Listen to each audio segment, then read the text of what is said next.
Hello, hello again. Good afternoon. This is Maisha Marie coming with another notable moment. And what is notable moments? Notable moments are just simply that notes that are lifted off the pages of our lives, things that we share, things that we ponder, things that we question and wonder, and just have sometimes conversations with our friends and family about, sometimes conversations that we're having when we're taking time to um, spend with the Lord. And something that probably since about 2012 is something that really, I believe the Lord really directed me in because it's protect your zone, protect your time, protect um, your sphere of influence, right? Because I spent most of my life being a people pleaser, saying yes to everything and everyone. Whether I had the finances to invest, whether I had the time or not.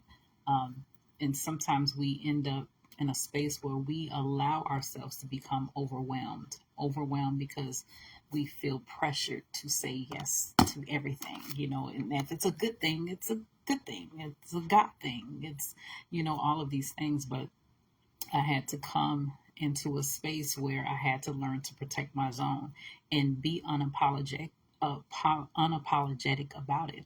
And it may come off whatever it comes off as to people, but I find that too many people allow themselves, for whatever reason, to be pulled in many different directions. And we know, again, I'm always talking about time. I'm always talking about, we're always on the track of running, going, doing all the things, and wonder why our systems are breaking down. Wonder why our families are torn apart. You wonder why when we consistently operate outside of the zone, outside of the boundary, outside of the order of God for our lives, for our destiny, for our families, for the path that He has you on. Yeah, you're going to have some, and not saying that you won't have challenges when you're in your zone. That's not what I'm saying. When you're in your zone, you may still face challenges. And a lot of times, those challenges, as always, I'm always referring back to the challenges in between our ears, our mindset. Um, and sometimes we may have opposition from people that want to control your zone, right? Um, so, again, I had to come to a space where I had to learn to protect that zone. And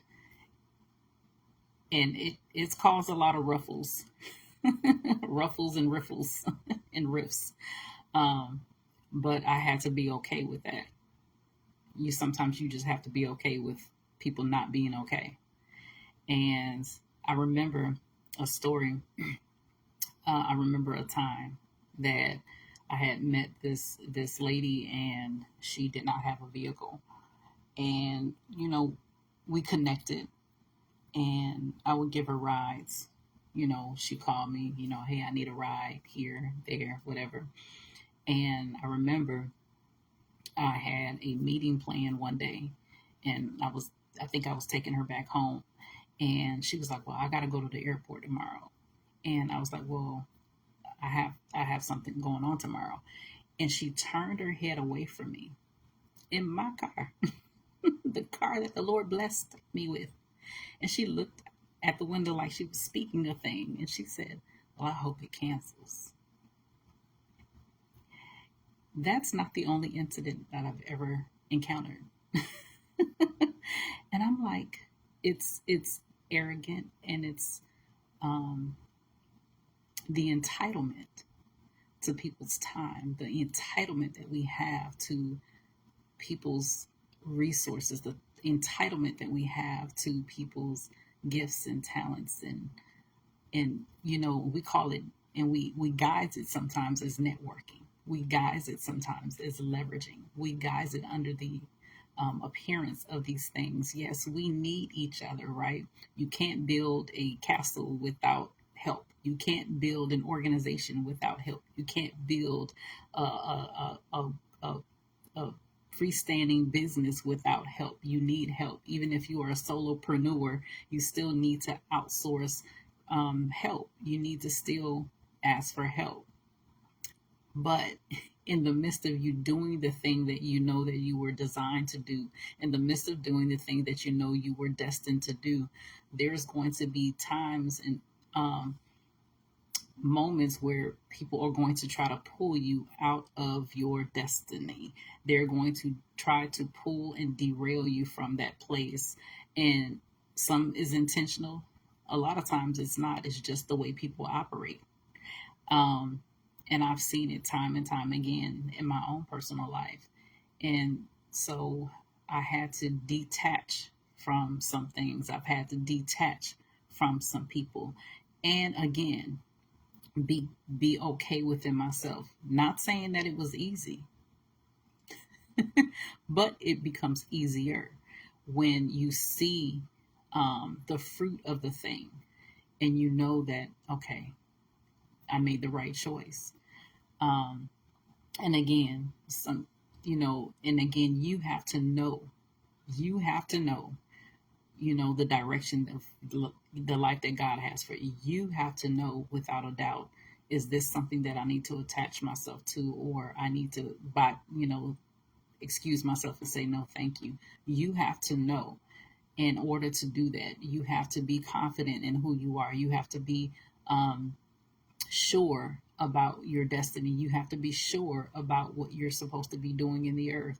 And outside of all that, protecting your zone, again, I always go back and point the finger back here, because sometimes you have to protect your zone from yourself, from your laziness, from your procrastination, from your lack of structure, your lack of organization, your lack of whatever it is, discipline or whatever, to get certain things done. And not saying to beat yourself up or anything, but you always examine you first. We can always talk about our disturbing my peace and disturbing my disturbing me, and just, we got to protect from the hater and protect from this.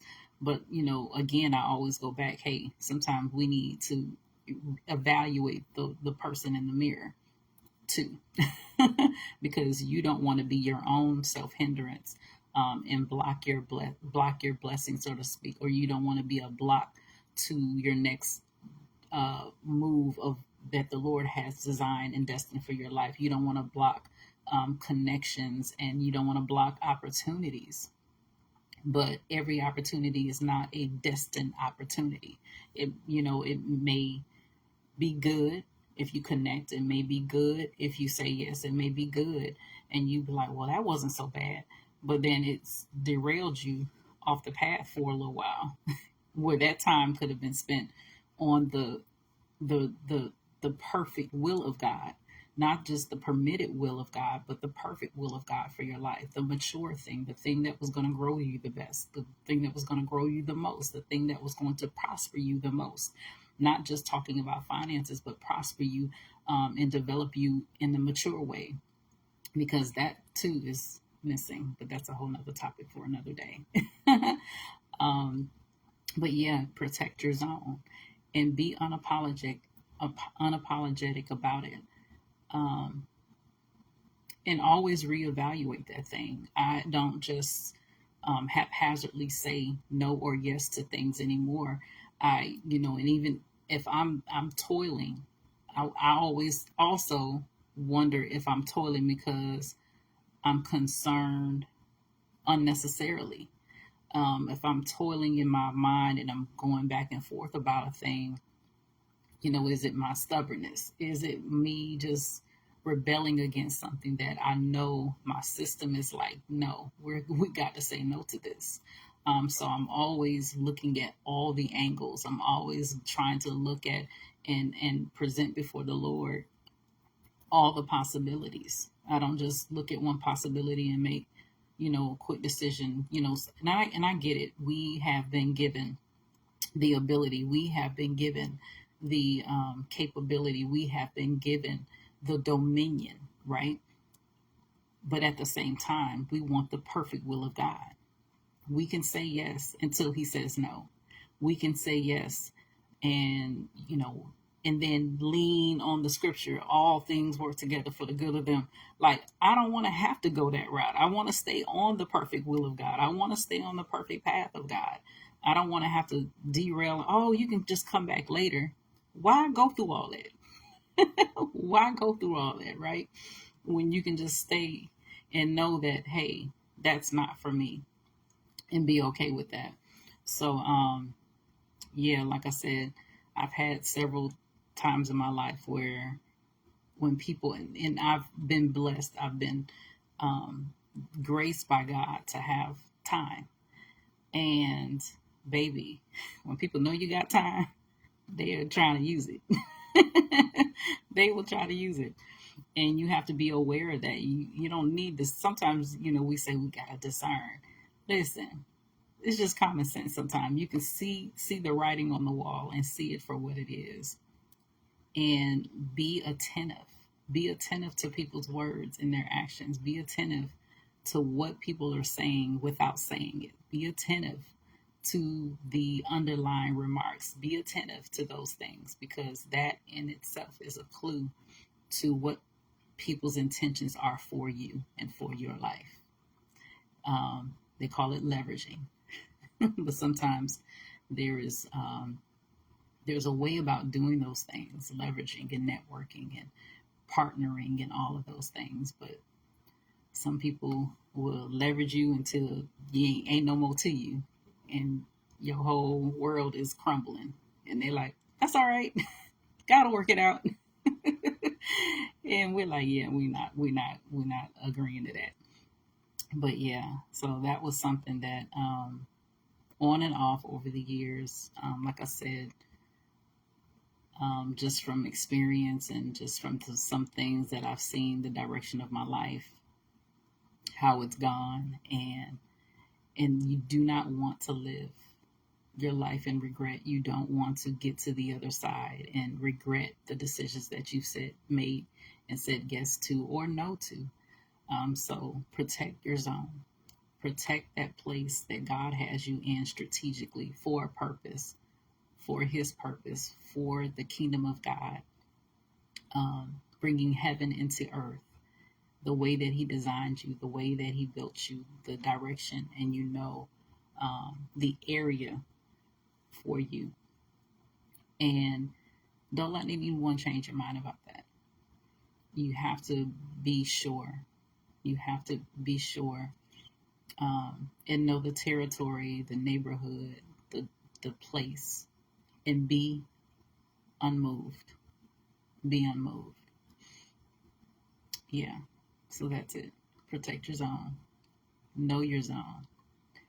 And if you don't, talk to the one who created you. And keep going back. He never gets tired of hearing from you. He never gets tired of your questions. He never gets tired of you saying, "I don't know," until you know, and then still say you don't know. Then he'd be like, "Come on." But I love his mercy. I love the grace of God. Another thing that I wanted to share before I hopped off was, even in our busyness, even in our unsurety of things, he will get the message to you. Just in the last couple of days, I've had some dreams, and I love that whether the dream is nice or not so nice, but he's trying to get your attention. I love that he will, even during your time of sleep and slumber and just in the submitted state of being, that he will visit you. He will let you know, even that way, how to structure your life, how to pull back from some things, or let you know that something is about to happen, something is coming to derail. So never think that he doesn't care. Never think that he won't tell you. He will not keep you in the dark. Why would he do that when he wants the best for you? Why would he do that when He wants you to have an abundant life, to prosper as your soul prospers. Why would he do that? He loves relationship. He created it, right? So again, protect your zone and always present what's going on in your life to the zone maker, to the promise keeper, to the one that created the heavens and the earth, the one that created the sun, the moon, the stars, the one that created the oceans and the seas, the rivers, the ponds and the lakes, the one that created all the things. And know that the earth is our playground. And we are able to explore and discover as far as we are allowed to go, as far as He takes us. And again, protect your zone, protect your mind, protect your heart. You know, guard your heart for all the, for out of it flows the issues of life, right? So there's so much more to say, but I've said enough. So again, this is another notable moment. Protect your zone. And don't forget to like, subscribe to our YouTube channel, Maisha Marie Langry. I'll have it in the comments. And we'll see you next time.